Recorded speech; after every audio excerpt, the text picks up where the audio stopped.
On April 5th, 2010, at 3:02 p.m., West Virginia faced one of its worst natural disasters in all of history. The Upper Big Branch mine exploded due to a blockage in a massive coal duct inside the mine. The mine was operated by the Performance Coal Company, which is a subsidiary of Massey Energy Company. The Upper Big Branch mine is located in Montcoal, West Virginia, in Raleigh County, which is 30 miles south of Charleston, West Virginia. Don Blankenship, the owner of Massey Energy Company, is said to be blamed for this awful tragedy. It was called the worst mining disaster in the U.S. in 40 years. The explosion that occurred on that gloomy Monday afternoon killed 28 miners and one construction worker for a total fatality of 29.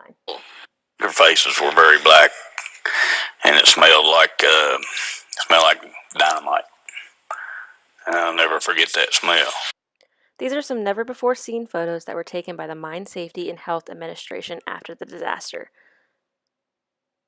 Flames were ripped through more than 2 miles of underground tunnels. The investigators believe that a buildup of a highly flammable coal dust is to be blamed due to inadequate ventilation.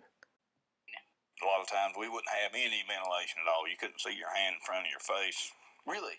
You could not see your hand in front of your face? Did not see your hand in front of your face. And that's because there's not air moving, fresh air moving Right, through. right. It's all dust. All dust. In December, the CEO, Don Blankenship, was convicted of a workplace safety crime. He tolerated violations for the sake of profit. He was recorded secretly saying exactly that. More than 1,100 violations in the past 3 years, many of them serious, were recorded. Federal regulators even ordered parts of the mine closed 60 times over the past year that it occurred. Don Blankenship was quoted saying these exact words.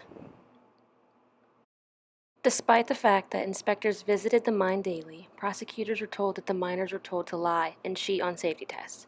Those who worked in the mine were scared to talk to inspectors. If you wanted a job, you kept your mouth shut. Me, like a lot of other miners, mining is about the only industry. It's the biggest industry in the state of West Virginia. You have children. You want them to have. You want to provide for them. I was a single mom. You needed that job. I did the best I could. We did the best we could for our families. After 2 weeks of deliberations, Don Blankenship was convicted of conspiring to willfully violate mine safety laws, a misdemeanor which carries a max sentence of 1 year.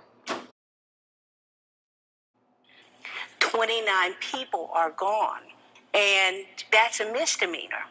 That's a perversion of justice. Don Blankenship's attorney denied he was a part of any conspiracy. The death toll caused by the explosion was the highest in any American mine since a 1970 explosion that killed 38 at Finley Coal Company in Hyden, Kentucky. The blast at Upper Big Branch comes 4 years after a pair of other West Virginia mine disasters, an explosion that killed 12 miners at the Sago mine and a fire that killed 2 at the Aracoma Alma coal mine, which is a subsidiary of Massey. Rescue workers described the blast as overwhelming, like nothing they had ever witnessed. Rail lines were twisted like pretzels. Mining machines were blown to pieces. The condition underground were such a mess after the explosion that it was only late Friday that rescuers realized that they had walked past the bodies of the 4 missing miners on the first day without even seeing them. Rescue efforts had been an agonizing 100-hour exercise in frustration as the teams repeatedly inched their way through tangled debris and fallen rock only to have to withdraw because of explosively high levels of methane and carbon monoxide. The concern was not only for cleanup crew, but for the surrounding area. The explosion occurred a few miles from Marsh Fork Elementary School. Residents feared that the semi-liquid coal waste endangered school kids, with 2.8 billion gallons of toxic sludge sitting over an elementary school. A lot of people were concerned with the lake of sludge that could bust through its earthly barrier and roll down the hillside to endanger the elementary school. A similar Massey impoundment in eastern Kentucky did just that in October of 2000, releasing 300 million gallons of toxic sludge. With that slurry spill in Martin County, it was actually the worst environmental disaster in the U.S. east of the Mississippi. But what really happened on April 5th, 2010, when those 29 workers lost their lives? Long wall shields are used in underground coal mining and are mechanized, self-advancing supports which form a protective steel canopy under which the face conveyor, workers, and shearer operate. The last known communication from the long wall to the surface was at 2:40 p.m. During the investigation, methane was found emanating from the mine floor.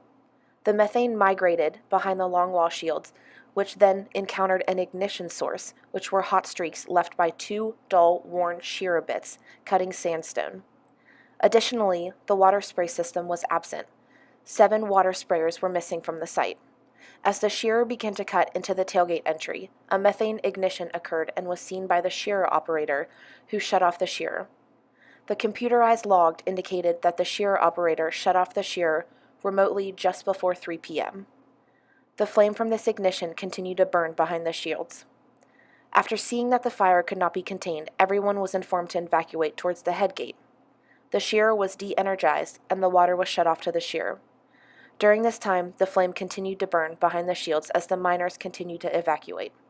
At exactly 3:02 p.m., the flames encountered an explosive mixture of methane in the tailgate entry, causing an explosion. Because the fire was still burning behind the shields, it was being contained and could not be stopped.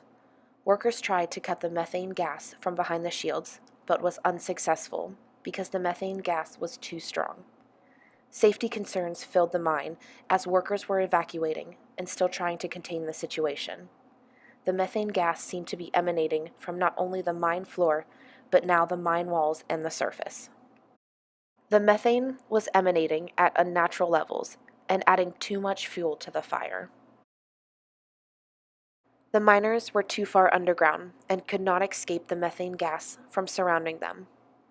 All too soon the flames caught up to the miners, and the mixture of methane and fire was too strong, causing another explosion. After the explosion, the Mine Safety and Health Administration changed focus and directed attention on ways to better address lack of safety and regulations. Stricter rules were put in place not only for Mont Coal, but around the country to try to prevent deaths from occurring. Even with stricter laws put into place, little has changed in regards to preventing miners' deaths. Congress rejected a bill that would have expanded criminal penalties for negligent mine owners and made it easier for miners to keep their jobs even under bad circumstances. Because of this explosion at the Upper Big Branch mine, neighboring towns were at risk of inhaling this deadly toxin and also of encountering the runoff of sludge buildup. The mine has been deemed unusable and sits abandoned, containing the sludge buildup that will soon leak into the earth in neighboring towns. This disaster in Mont Coal, West Virginia, was completely preventable and should have never occurred if it weren't due to Don Blankenship and his work with Massey Energy.